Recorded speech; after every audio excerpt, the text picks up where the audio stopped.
This week, it got pretty simple. Once we were able to, especially talking about this during the live show, once we were able to really form those 30-minute divergences and confirm that to the upside for the Qs here, we were always looking for some kind of move to go up and test this kind of level. And you guys know that this was my profit taking level for the Qs. I really wanted it to get a little bit higher, but we weren't able to do so. But for today, we need to consider the daily time frame because the Qs have not curled up that daily time frame yet.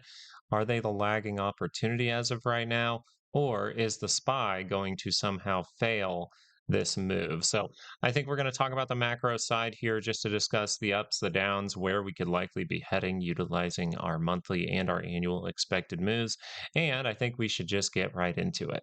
Now, as of today, we are about halfway through the summer, which means we are halfway through that summer sale up here. Okay, 80% off. If you really want to join us on Monday for the live stream and kind of have a different outlook, it really does change a lot of how people view even your indicators and stuff like that, but also learning about monthly expected moves and weekly expected moves can be very, very important. And I am thinking about adding another video to the course, and you will always have access to the course. Okay, guys. So it is down there. If you want to get it this weekend and learn to get a new outlook by Monday, it is there for you. We are about halfway through our summer sale.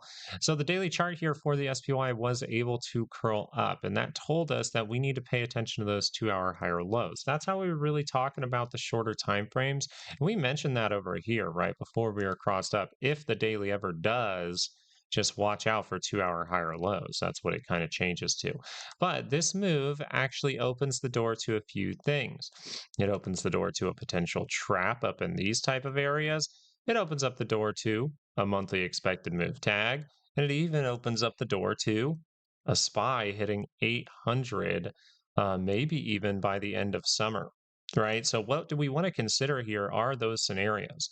So the bearish one, the kind of way that I would see us kind of falling down at this moment is, well, if the daily chart's able to curl down, if the daily chart is able to curl down by this center line or formulate some kind of divergence point and then fall down by this center line, I do think that you have more of an argument for that weekly pullback, weekly correction starting to ensue. But as we are confirming the daily, we see that we're still able to potentially climb to that 800, and we have a monthly expected move of 776 for this month. The simplest thing to happen here is we are able to go all the way up to the monthly expected move. And I would say that that most likely would take place by expiration, which would be about July 22nd. So if that's going to be a pretty quick move here, this confirmation can really help us. Now, if we consider that a trap can take place over here, we consider a trap can take place at the monthly expected move. I think squeezing through to the 800 mark might not give you a divergence point, and you might actually extend for a bit of time. We actually could see two potential pushes, maybe not like that, but we could run into it as resistance, maybe break through a little bit, curl back to the downside, and then set up something going into the end of August. I would consider that as of right now if we are able to stretch up to the annual expected move. We very well might need to remake signals, which means we might be in that bullish market for a little bit of time. This is why over on Thursday I said, yes, we are confirming this to the upside. Yes, we are looking for upside. Yes, we are looking for 2 hour higher lows. But this might be the last bull run of 2026, just because if we're able to extend for a bit of time, we could go through weekly correction all the way down into say November or something like that. So I do want to consider that. As we look at the weekly chart, though, if you look at the weekly chart, we immediately know what? We immediately know that when the weekly chart does cross down, when we do pull back on the weekly, when we do correct on the weekly, it is a pullback and it is very, very, very likely a good opportunity for more bullishness for buyers to step in but that doesn't mean we can't play some downside on those shorter time frames. So make sure to join us for tomorrow. Make sure you are subscribed for tomorrow so that we can give you guys some of those weekly expected moves. Now, I wanted to take a hiccup here. Instead of going directly over to the cues, I really wanted to look at the dollar for a second. And remember, all of our work on the dollar has been fantastic, right? We saw that it was bottoming. We knew that the market was probably going to go into some kind of volatile state. And this was happening as well right after that, shortly after that in these areas, we started to hit the annual expected move for the IWM, annual expected move for the Qs, and now we see that we have curled up in positive territory for the weekly chart. Now, the important thing here is, do we see anything that can curl down this weekly chart? Because that can lead to what? Hey, people going out of cash and into stocks, and might even lead to a break of this trend line. I'm not leaning towards that because the daily chart is positive here. The daily chart is very positive. You notice the last time that we were able to get a weekly pullback, we spotted a little daily divergence here. We do not have daily divergence. We do not have a daily lower high. This tells us that whatever is going on here with the dollar, it looks like that is going to continue its trend, which means that we really need to be paying attention to, as the dollar has bottomed a long time ago when we discussed it way back when, and as this goes and sets up those signals, remember, the thing that I like to tell people about the dollar is, if you see the dollar bottomed and you see the dollar is now positive, right? That's the important thing. If we look at this, we look at the weekly chart, and we go back to the last really big sell-off, right? This was a sell-off with like divergences, I believe, for the SPY, but still, we noticed that this was able to bottom, go up for a period of time, pull back, and then curl to the upside. What do we see over here? We bottom. Now we're in that phase of climbing, climbing, climbing, and then we might see a pullback that leads to another positive move. And over here might be where the market actually wants to fall. The big important thing here is we need to pay attention to any type of reversal signal we see on the weekly, but on the daily scale as well. And that's going to be very important, because if the dollar is showing this kind of behavior, then we really need to be aware if the SPY is setting up some macro reversal signals. I do not see those macro signals confirmed as of right now. Right now, those macro signals would be what? Well, let's do it over on the Qs. Macro signal would be a rejection here. A rejection here completely would wipe out and potentially curl up that dollar. But as of right now, we are still looking like we potentially want to curl to that upside. So we will consider that in the shorter time frames tomorrow. Once again, make sure you're there to join us tomorrow for our update video, get you guys those weekly expected moves for the week ahead. But if this curls up and we flash up to these areas, we do something like this, and then we roll, that's going to be a problem. So we are looking for divergences. We are looking for lower highs, and we just don't see those just yet. But it doesn't mean that we're not building it. It doesn't mean that building any kind of reversal signal here is not risky. If we do something like this and fail, that is at risk of being really close to the center line, and it is at the annual expected move. So you have to take that into consideration. This means that the Qs will need to potentially squeeze all the way to that monthly expected move. And if that monthly expected move still creates a divergence point, we will be watching it. But if you can extend up to that monthly expected move, we can see another daily pullback, and we can see another move to the upside into the end of August, like we discussed for the SPY. So this would allow the SPY to be able to get to maybe even its annual expected move at this point. So we will consider that as of this moment. The important one here is going to be IWM. IWM still confirmed on this daily divergence. We can see if anything was violated here. We see the 2-hour curled up in negative territory. That is not necessarily a violation. That is, if it curls down in negative territory. We'll talk about this tomorrow, but if that curls down, test the low, go make a new one. And the daily chart hasn't reconfirmed to the upside. So the bulls are trying to catch it right now. They're going to try to push it through on that 30-minute. But as of right now, if the daily chart is not able to cross back up, then there's no test the high, go make a new one. There is rejection on the table. Remember, IWM signals here are different than the SPY and the QQQs. Notice we didn't talk anything about divergence on those on the daily time frame, but on the IWM, you have triple divergence, you have quadruple divergence still sitting there, confirmed right now for IWM.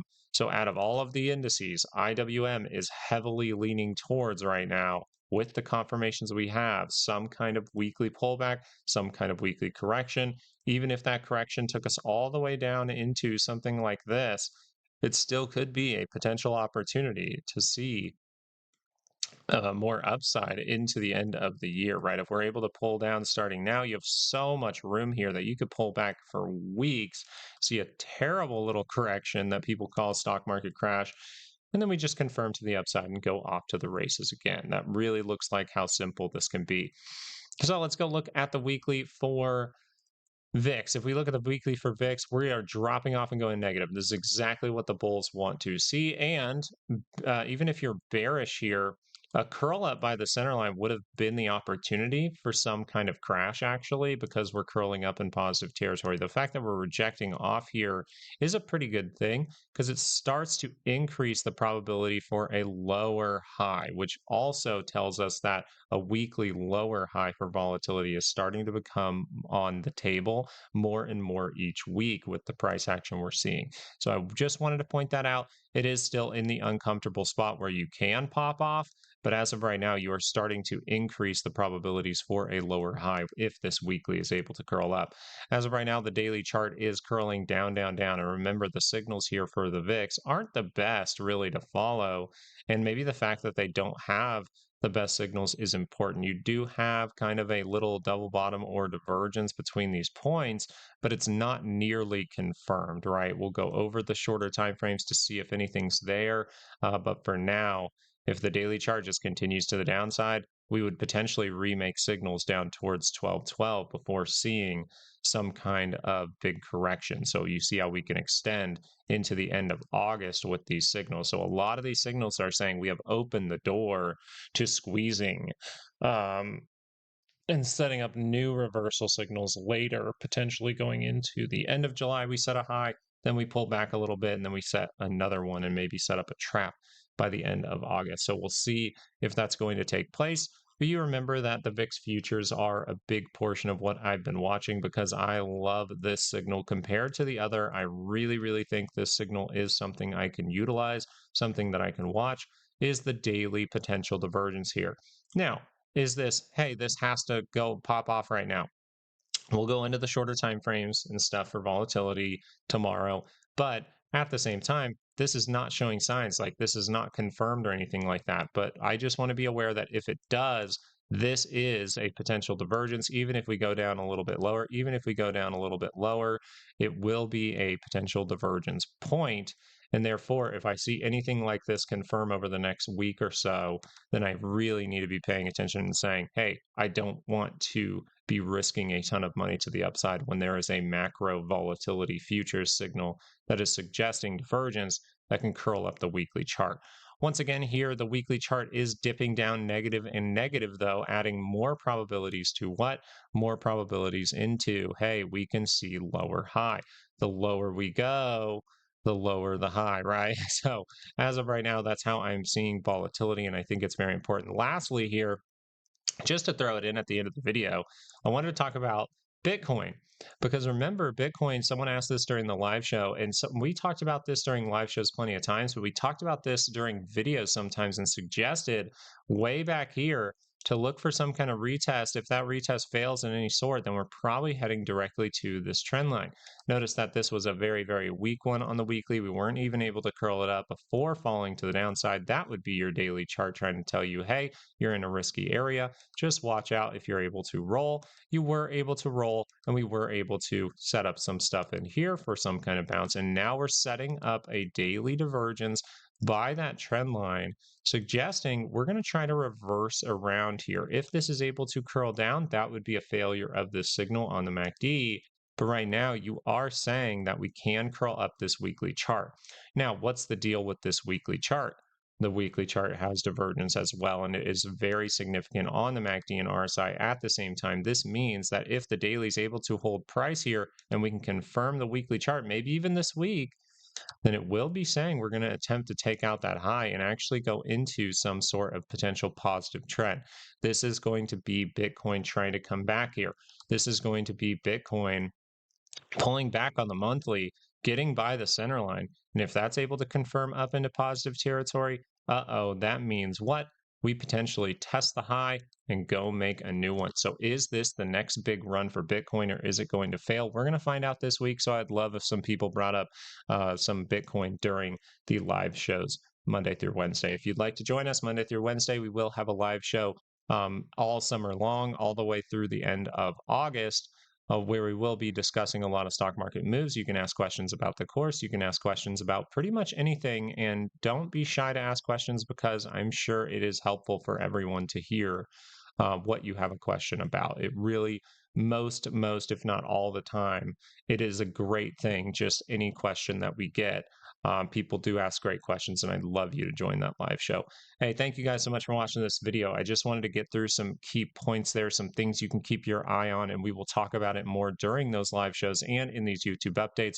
So make sure that for YouTube, you are subscribed and ready for tomorrow's video, where we will give you the weekly expected move, which the SPY was pretty much able to get to last week, and we were looking for that 2-hour move to the upside. So fantastic week last week, and now we have to get into another one. Guys, grab that course if you're looking to learn. If you have some free time over the weekend and you want a different outlook by Monday, and you can come to the live show and ask questions, 80% off. It's not going to last forever. You're halfway through the summer here, and we're halfway through that summer sale. So get it while it lasts, 80% off this weekend, and then show up on Monday with a totally different outlook of how markets like to move. Thank you guys so much for watching this video. I really do appreciate it. Check out those links in the description, and have a fantastic, absolutely fantastic weekend first. All right, guys, I'm about to go have some fun with my girls, and I hope you're able to have some fun with family and friends this weekend as well. All right, guys, have a great one. Peace out.